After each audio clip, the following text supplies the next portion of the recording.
नमस्कार दोस्तों, कैसे आप सभी लोग। उम्मीद करता हूँ सभी लोग बढ़िया होंगे, फर्स्ट क्लास होंगे। तो जैसे कि आप लोग जानते हैं हम एप्लीकेशन ऑफ क्वांटम मैकेनिक्स पढ़ रहे हैं और आज का टॉपिक हमारे पास है द स्टेप पोटेंशियल। ठीक है, तो प्रीवियस क्लासेस में आप लोग जानते होंगे हमने प्रीवियस क्लासेस में एक्चुअली में क्या क्या पढ़ा है। तो मैं आपको बता दूं, हमने जब एप्लीकेशन इन क्वांटम मैकेनिक्स पढ़ा था तो मैंने आपको सबसे पहले टॉपिक बताया था इनफाइनाइट पोटेंशियल वेल। समझ में आई बात। तो देखो किसकी तरह लग रहा है, ये वेल की तरह लग रहा है ना। तो ये क्या है, इनफाइनाइट पोटेंशियल वेल। ये मैं आपको ऑलरेडी पढ़ा चुका हूँ। फिर मैंने क्या पढ़ाया था आपको, पोटेंशियल वेल के बारे में बताया था, जो कि फाइनाइट पोटेंशियल वेल। ठीक है, तो यहाँ पर देखो ये है किसकी तरह, वेल की तरह है। समझ में आई बात। ठीक है, तो ये क्या है, पोटेंशियल यहाँ पर फाइनाइट होता है वी। समझ में आया, हाइट ऑफ द पोटेंशियल क्या फाइनाइट है। तो यहाँ पर क्या था, इनफाइनाइट। तो ये ऑलरेडी मैं आपको करा चुका हूँ। आज का जो टॉपिक हमारे पास है, ठीक है ना, वो क्या है, स्टेप पोटेंशियल। समझ में आई बात। ये क्या था, फाइनाइट पोटेंशियल वेल है ना, ये इनफाइनाइट पोटेंशियल वेल।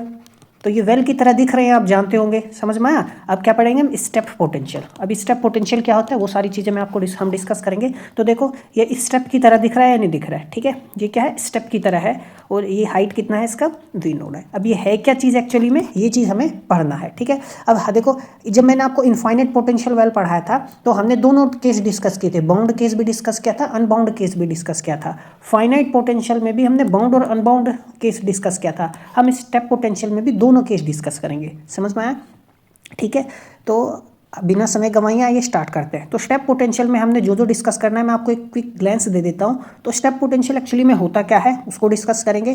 फिर इसके दो केस हम कंसीडर करेंगे। ठीक है ना, when the total energy is less than potential and when the total energy is greater then potential. तो आज हम सिर्फ एक ही केस डिस्कस करेंगे, एक केस हम अगली क्लास में डिस्कस करेंगे। तो आज एक्चुअली में हमारा क्या केस डिस्कस होगा, when energy of the particle is less than the potential. समझ में आया। ठीक है, फिर हम दो रीजन जो हमारे पास होंगे उसमें स्क्रोडिंजर इक्वेशन हमारे पास क्या होगा उसको डिस्कस किया जाएगा। सेकंड रीजन में स्क्रोडिंजर इक्वेशन क्या होगा, सॉल्यूशन क्या होगा, रिफ्लेक्शन वगैरह क्या होगा, ट्रांसमिशन वगैरह क्या होगा, ये सारी चीज़ें डिस्कस की जाएंगी। टोटल सॉल्यूशन हम देखेंगे। फिर हम बाउंड्री कंडीशंस का इस्तेमाल करेंगे। बाउंड्री कंडीशंस का इस्तेमाल कर हम रिफ्लेक्शन कोफिशिएंट निकालेंगे। ठीक है, ट्रांसमिशन कोफिशिएंट फिर हम निकालेंगे। फिर उसके बाद हमारा जो टॉपिक है हम इसको कंक्लूड करेंगे। समझ में आई बात। ठीक है, आपका कोई डाउट हो तो आप मुझे कमेंट बॉक्स में बता सकते हैं, मैं पूरी कोशिश करूँगा उसको सोल्व करने की। समझ में आया। तो each and everything has been presented in a systematic way, ताकि आपको चीज़ें क्यों समझ में आए। समझ में आया। ठीक है ना, तो आइए बिना समय गंवाए स्टार्ट करते हैं। तो देखो स्टेप पोटेंशियल एक्चुअली में है क्या, एक्चुअली में सिचुएशन है जहाँ पे particle encounter sudden change in potential energy at a specific point in space. अब मान लो देखो एक पार्टिकल हमारे पास, ये पार्टिकल हो गया, ठीक है ना, ये मोशन कर रहा है ना, वन डायमेंशनल मोशन इसका रैंडम है। तो मान लो इस रीजन में कुछ पोटेंशियल है, अब वो जब जैसे किसी रीजन में एंटर करता है वहां पर उसको सडन पोटेंशियल एक्सपीरियंस होता है। समझ में आया। तो उसे हम बोलते हैं स्टेप पोटेंशियल। अब ध्यान से देखो, इस चीज़ को हम ऐसे समझ सकते हैं कि मान लो ये यहाँ पर हिल है ना, ये क्या है, हिल है।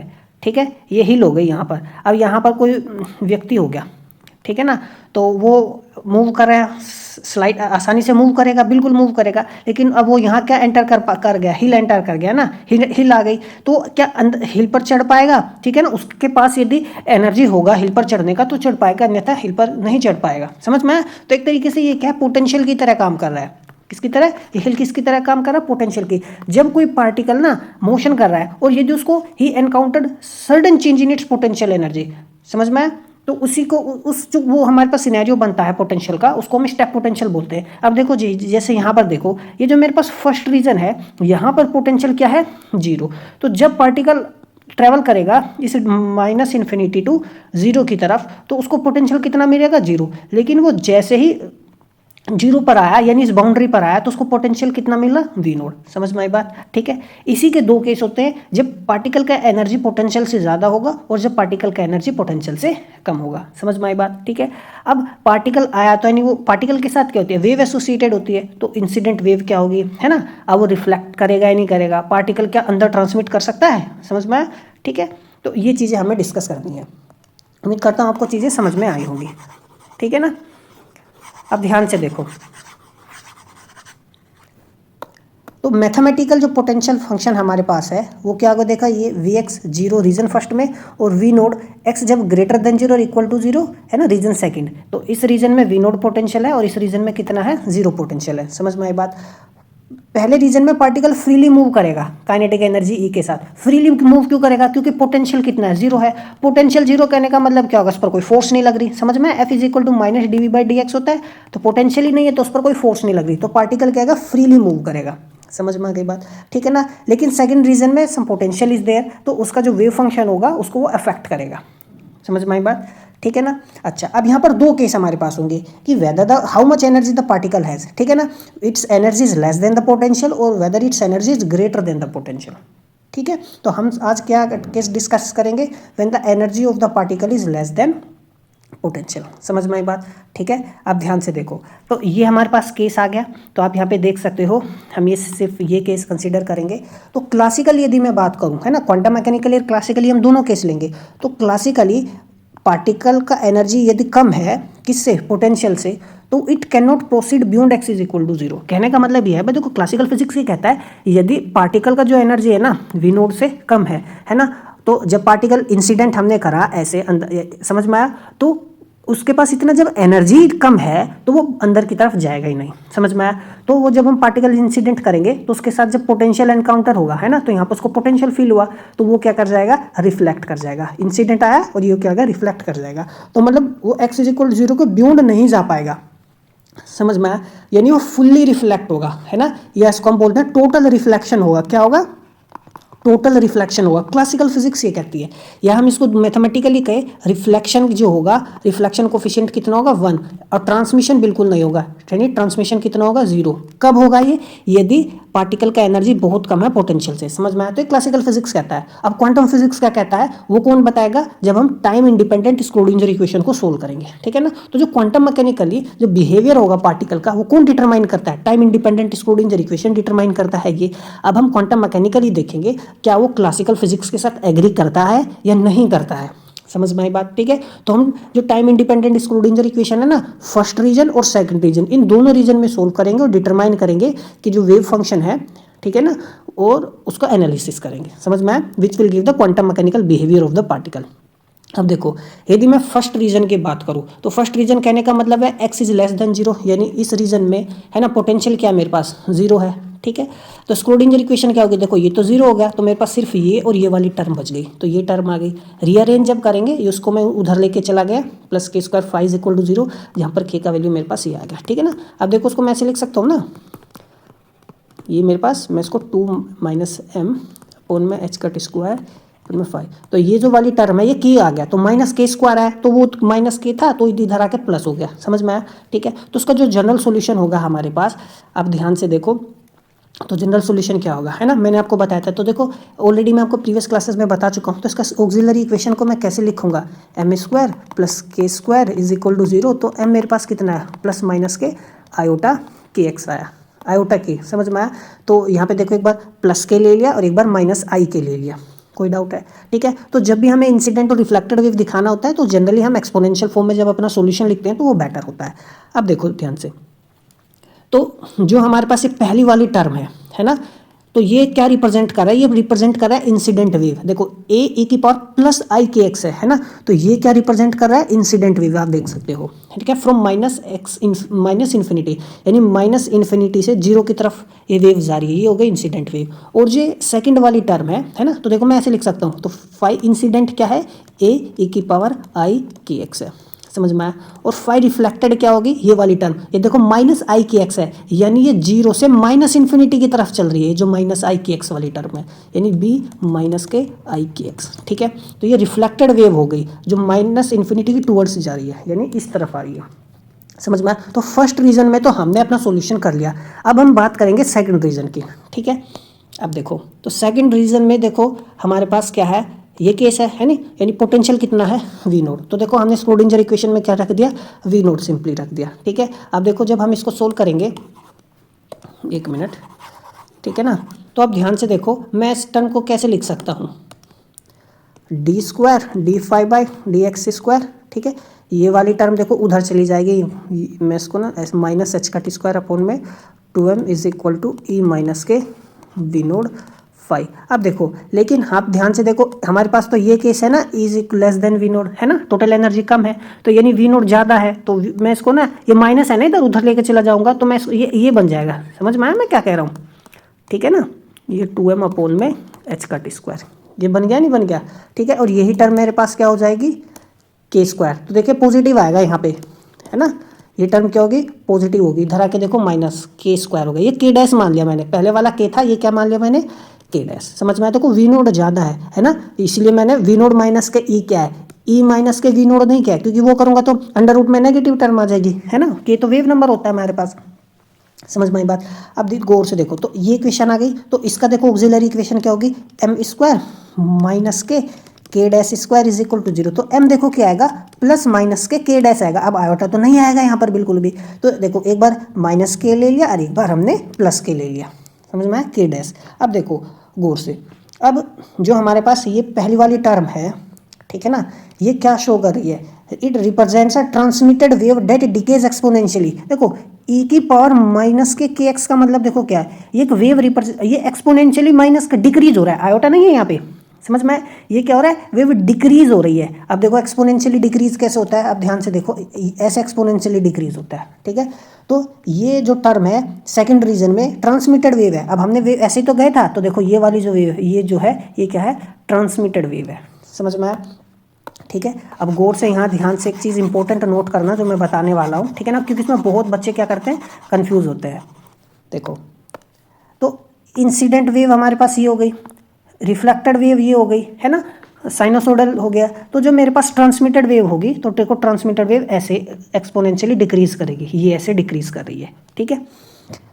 अब तो ये as x tends to infinity, समझ में आया, मतलब जैसे जैसे एक्स मतलब बढ़ेगा तो एक्सपोनेंशियली डिक्रीज करेगी, और फिर एट द मोमेंट ये यहाँ पर क्या हो जाएगी, इट विल डिके कंप्लीटली। ये वाली टर्म क्या एक्सपोनेंशियली ग्रो करेगी, देखो, क्योंकि ये क्या है, डी ई की पावर के डे एक्स है। समझ में आया, तो लेकिन ये हमारे पास टोटल वेव फंक्शन आ गया, नहीं आ गया, ठीक है। अब जब मैं एक्स टेंड्स टू इन्फिनिटी करूंगा, तो ये वाली टर्म तो इनफाइनाइट हो जाएगी ना, ये वाली टर्म तो इनफाइनाइट हो जाएगी, वेव फंक्शन इनफाइनाइट आएगा। जब वेव फंक्शन इनफाइनाइट आएगा, तो हमारे पास जो प्रोबेबिलिटी डेंसिटी होगी वो भी क्या आएगी, ये इनफाइनाइट आ रहा है तो प्रोबेबिलिटी डेंसिटी इनफाइनाइट आएगी, जो कि ऐसा नहीं हो सकता। तो इसका मतलब ये टर्म होनी नहीं चाहिए, इसीलिए ना ये तो भाई डाइवर्ज कर जाएगा ना, तो इसलिए हम फिजिकली वैलिड कब होगा, जब डी की वैल्यू 0 कर देंगे, तो ये जो टर्म है डी 0 हो जाएगी, तो हमारे पास सिंपली ये बचेगा, ठीक है। तो ये टर्म हमारे पास बचेगी। समझ में आया मैं क्या कह रहा हूँ। अब देखो ध्यान से, आप यहाँ पे भी देख सकते हो, ये सेकंड रीजन में मैंने क्या निकाला, प्रोबेबिलिटी डेंसिटी हमारे पास है, तो देखो वो भी तो एक्सपोनेंशियली डिक्रीज करेगी, और वेव फंक्शन जो होगा वो भी हमारे पास एक्सपोनेंशियली डिक्रीज करेगा, ठीक है।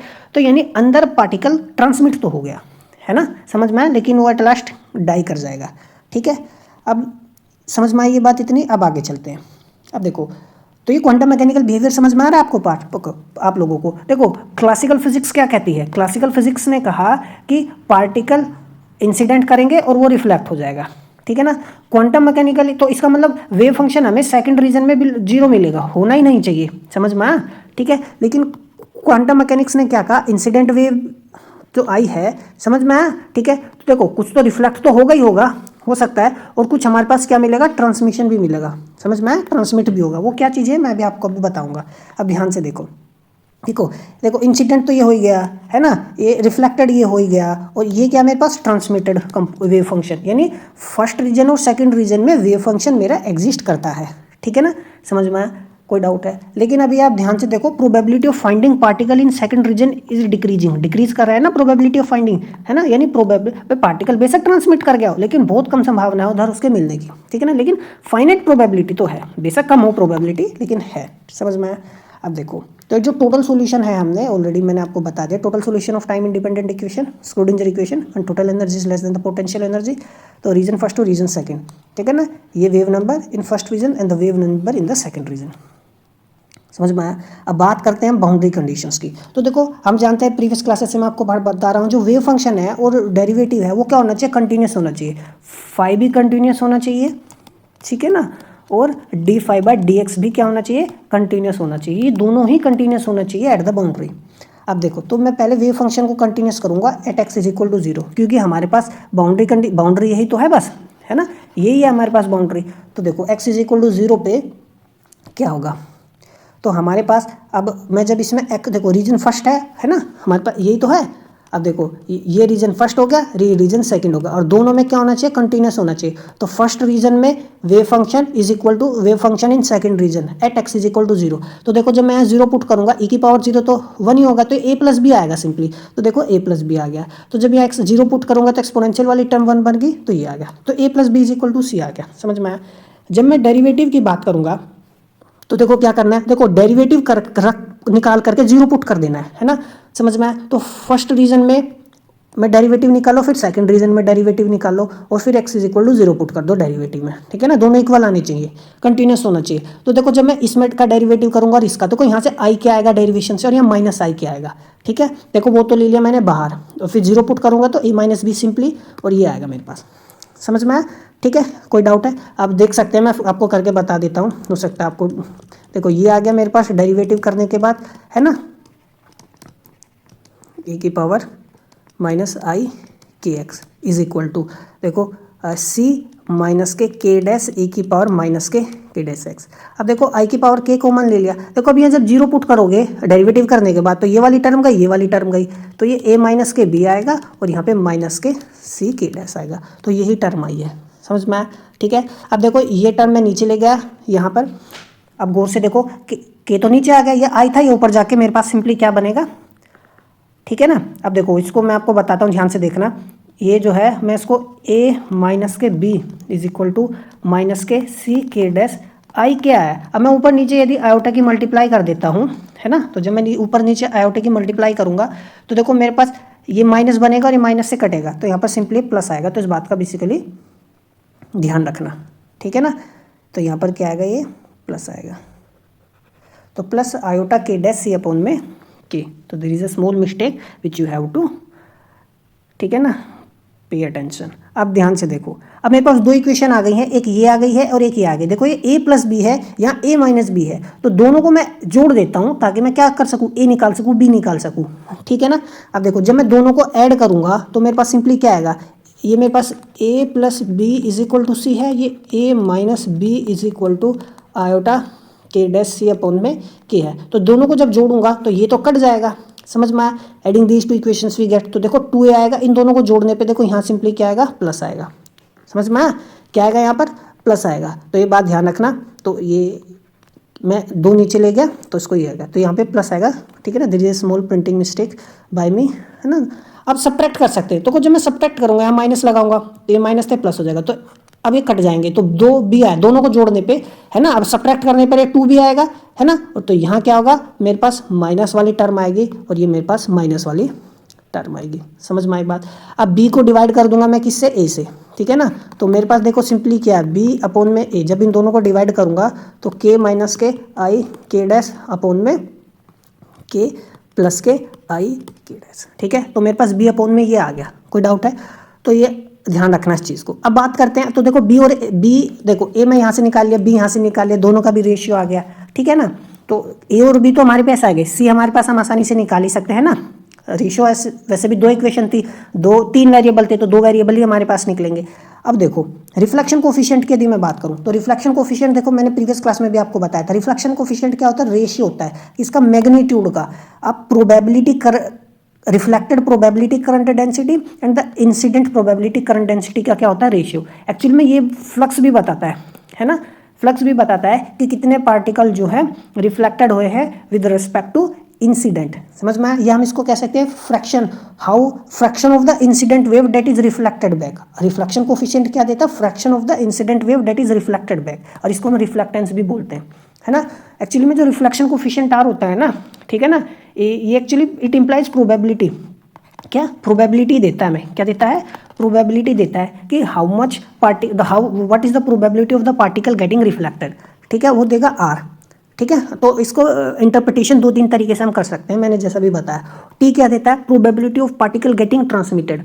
समझ में आया। तो reflected and probability of getting transmitted, दोनों प्रोबेबिलिटी को जोड़ देंगे तो 1 आना चाहिए हमारे पास। समझ में आया मैं क्या कह रहा हूँ। ठीक है, तो ये ध्यान रखना, इंपॉर्टेंट चीज़। अब हम रिफ्लेक्शन कोफिशिएंट यदि बात करें तो देखो मेरे पास इंसिडेंट वेव फंक्शन ये तो था, और ये हमारे पास रिफ्लेक्टेड वेव फंक्शन था, मैंने आपको अभी ऊपर बताया था, यदि ध्यान हो। तो जब मैं जे निकालूंगा देखो h cut upon my real phi i dash. ठीक है ना, ये फॉर्मूला होता है हमारे पास प्रोबेबिलिटी करंट डेंसिटी निकालने का। तो सिंपली ये मैंने यहाँ पर रख दिया। हम देखो क्या करेंगे, कॉन्जुगेट जब करेंगे, इंसिडेंट का निकाल रहा हूँ मैं, इंसिडेंट प्रोबेबिलिटी करंट डेंसिटी, ठीक है ना। आयोटा से ये आयोटा कट जाएगा, सिंपली ये आ गया मेरे पास, ठीक है ना। बहुत ज़्यादा सिंपल है, कुछ नहीं करना, समझ में आया। इसी तरीके से मैं इस वेव फंक्शन को रखूँगा और हम क्या निकाल सकते हैं, प्रोबेबिलिटी डेंसिटी निकाल सकते हैं, इंसिडेंट प्रोबेबिलिटी करंट निकाल सकते हैं, और ये निकाल सकते हैं रिफ्लेक्टेड वन।